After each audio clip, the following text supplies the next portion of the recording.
Hi everyone, my name is Andrea Berry, and I am a Sensi consultant.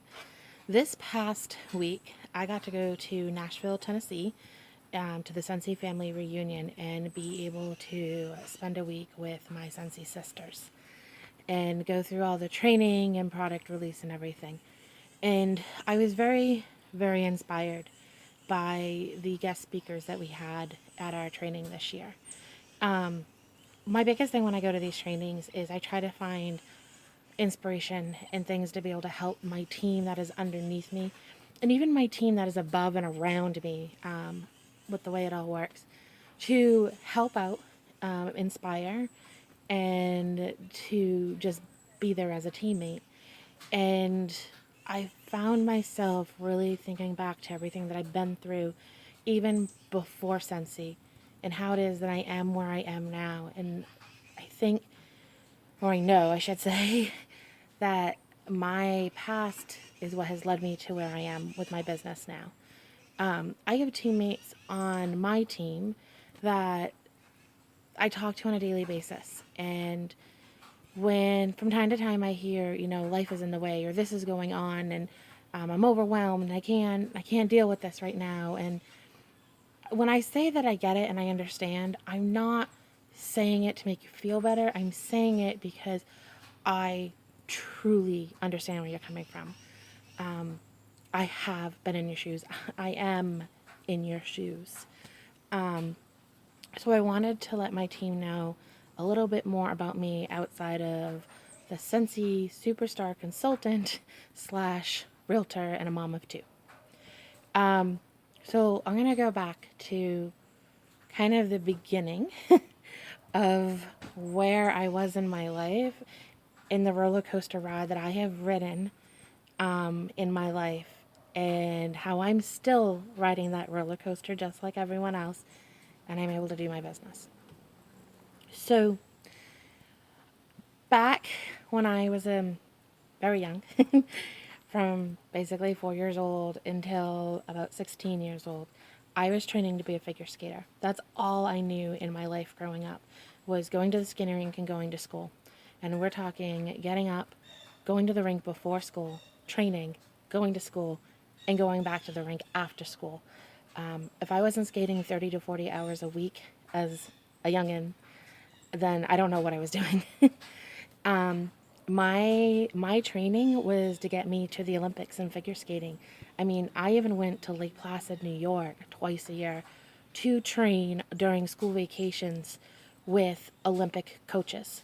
I was up there. I was in the double jumps, getting ready for the triples. I only had a few more skating tests to go through until I could start doing the competitions to lead me to the Olympics. And then one day I blew my knee out and I opted not to have the surgery. I thought that maybe I could let it heal itself. And I let weeks go by and I went back on the ice and I went to go do the very first jump you ever learn in figure skating. I mean, I was from the basics and I went to go land that jump and I felt my knee and I knew my career was over. And here I was, 16 years old. I'm 2 years from graduating high school. And I thought my life was over because this is all I've known. The few friends that I had were friends that were willing to deal with my schedule of training. So I had to start from ground zero and rebuild who I was at 16 years old and discover really who my friends were, because now I wasn't the girl that was at the skating rink all the time. And, I graduated high school and life was good and everything was looking great. I got into sailing. I had won 3 sailing regattas and college started and I got married. And I wasn't quite 20 years old. I definitely broke the mold in my family. And this is where I started to learn that things come into your life that could define you, or you could define your life. And it was a hard lesson to learn, and it still is today. But I keep reminding myself, I'm going to define my life. I am not going to let the the situations that come into my life define me and overtake who I am. So at 19 years old, I got married. And about 4 months after we had gotten married, I discovered that I was pregnant. I was very excited, first kid coming. But at the same time of getting that news on that very day, I led into, we also have a situation. What could that situation be? I'm in the prime of my life. I'm in great health. And I found out that I wasn't in great health. I found out that I had a health condition that the only, I found out that I had this health condition. And it was a health condition that back then, with the little information that they had, they basically said 10 to 20 years in your life. I started to bawl. I have a baby coming, and I have this health condition, and I don't know what to do with it. All I want to do is be a mom and be a really great wife. And I was having a really hard time with it. So I had to learn at that moment to not let it to define me. I was scared to tell people. I was scared to be around people. So scared to the point that I didn't even tell my own family. The only person that knew was my husband. And it took me almost 2 years to get to the point where I could tell my best friend, but still couldn't tell the rest of my family. Life started to smooth out. I had a beautiful baby girl that was born. Life was going okay. My marriage wasn't the greatest. I had an alcoholic for a husband. I didn't realize he was an alcoholic. But I got up every day, and every day was a success because I was awake and I was moving on and took care of my baby, and I went to work and I did what I needed to do to survive. But in the back of my head, I knew that this condition was there and I had to face it at some point. Then, 2 years later, I found out that I was pregnant with my second daughter. And I'm going to be joyful. There's no more bad news that can come. I already got that bad news. I'm living with it. I'm learning how to grow with it.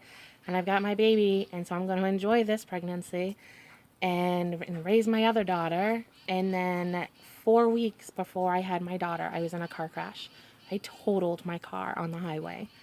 And when the doctors were done checking me out, is when they discovered that through all my ultrasounds leading up to this day, they missed a health condition that my unborn child had. And here I am sitting here going, okay, I'm married to an alcoholic who's not making life easy. I have this health condition and I got to learn how to live with it. I'm raising a baby, and now I have a baby that's on the way who has a major health issue. And back then, there wasn't much information. We found out that the child that we were going to have has ACC, agenesis of the corpus callosum. And if you don't know what that is, she's missing the nerve fiber endings that connect the left and the right side of the brain. These nerve fiber endings is what transmits the information back and forth from side to side.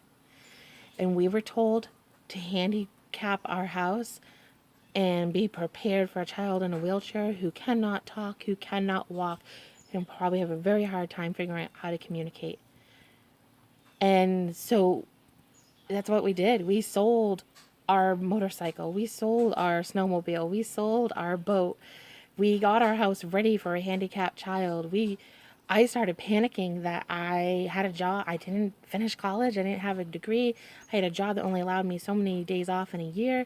And I'm going to have medical appointments up the wazoo. And I'm probably going to lose my job. And how am I going to take care of my family? So here it is. My daughter's born. She's beautiful. We know we have this issue. How are we going to be proactive? How are we not going to allow this health issue for her to define her? How does she define it? And from the very beginning, we worked, and I worked with my daughter to teach her how to walk, to teach her how to talk, to not allow the doctors to say it can't happen. That wasn't a good enough answer for me. It will. It's just going to happen in its own special way. We had to think so outside of the box. So every day I'm waking up going, I'm alive. I have a beautiful daughter. I have another beautiful daughter. And today's just another day. Eventually, my youngest learned how to walk. She learned how to talk. She's delayed in things, but you know what? She's beautiful, she's happy, she's lovable, and that's all that matters. And every day I wake up going, I can live with this situation. I've been living with it. Years later, I divorced my ex, and I started to panic because I realized that I was now the major supporter for my girls. I was the one who was going to take care of them, and I still have my health condition that's looming over me. And now I'm on medication for it, and it's 4 times what my mortgage is. How do I pay for this? How do I pay for these meds that are going to keep me alive and still provide for my family and still provide for my kids? And I could just feel the weight lifting. Every single day was, can I do this or can I not do this? And then years later, I met my husband that I'm married to now. And it took him telling me that it doesn't matter how you get there or the way that you get there.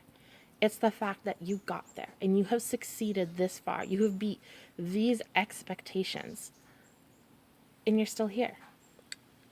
And I find that if I take 5 seconds a day, 5 minutes a day, 10 minutes a day, and just concentrate on me and not let my head fill the situation, I can get through it.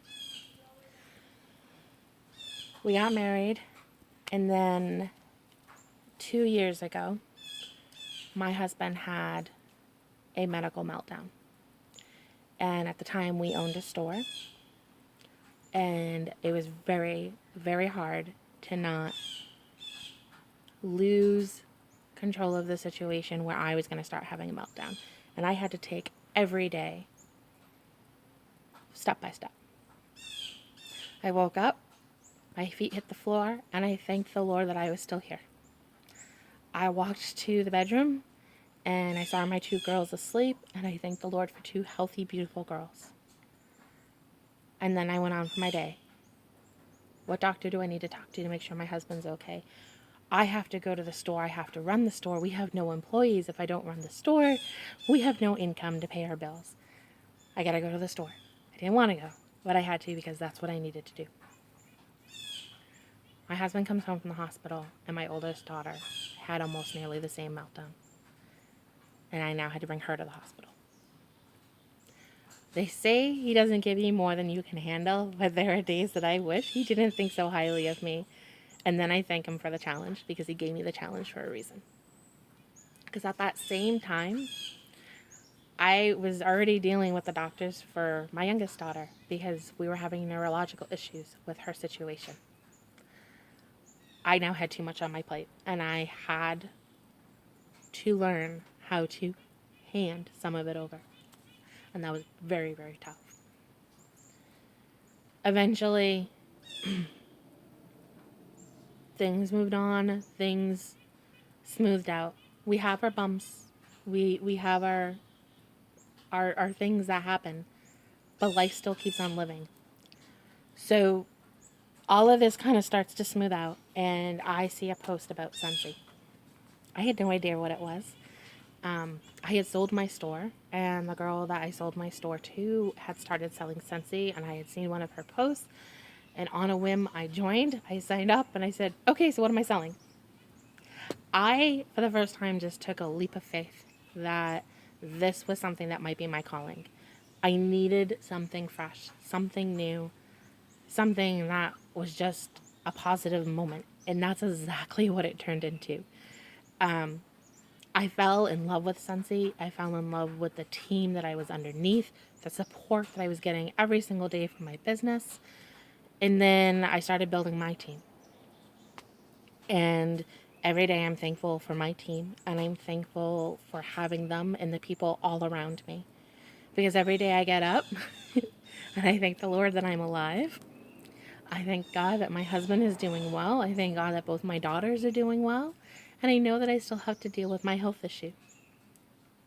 but I'm here, I'm having fun, and I'm enjoying.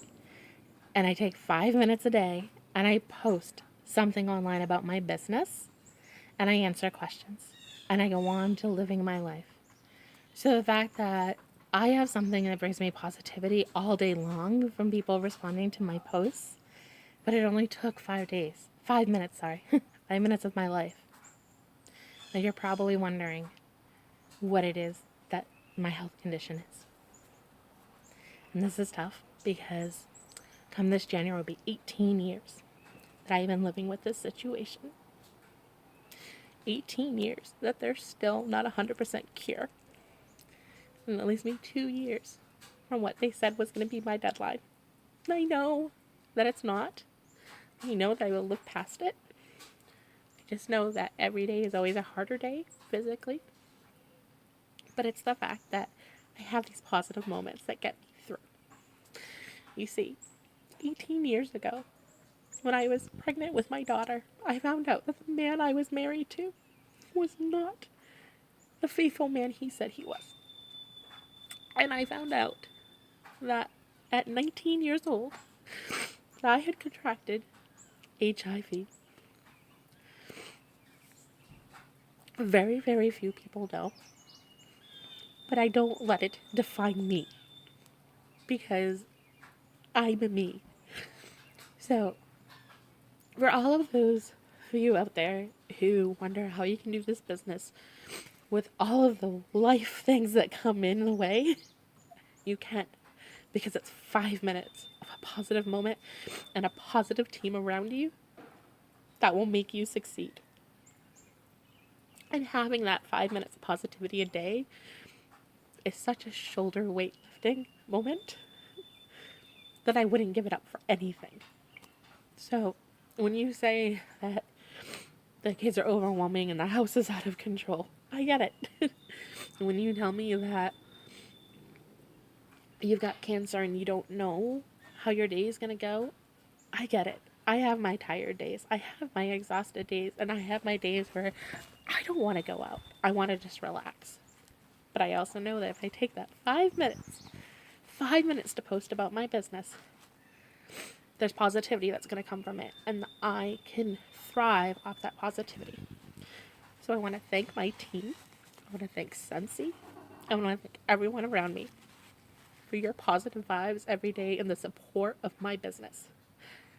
Because it allows me to wake up another day and go, you got this. You can do it. You will beat this. And life is so worth living. So that's my, I'm not going to allow life to define me. I am defining my life. I am going to live it. I'm going to live it to the fullest, and I'm going to enjoy the love around me. So thank you for being that love around me.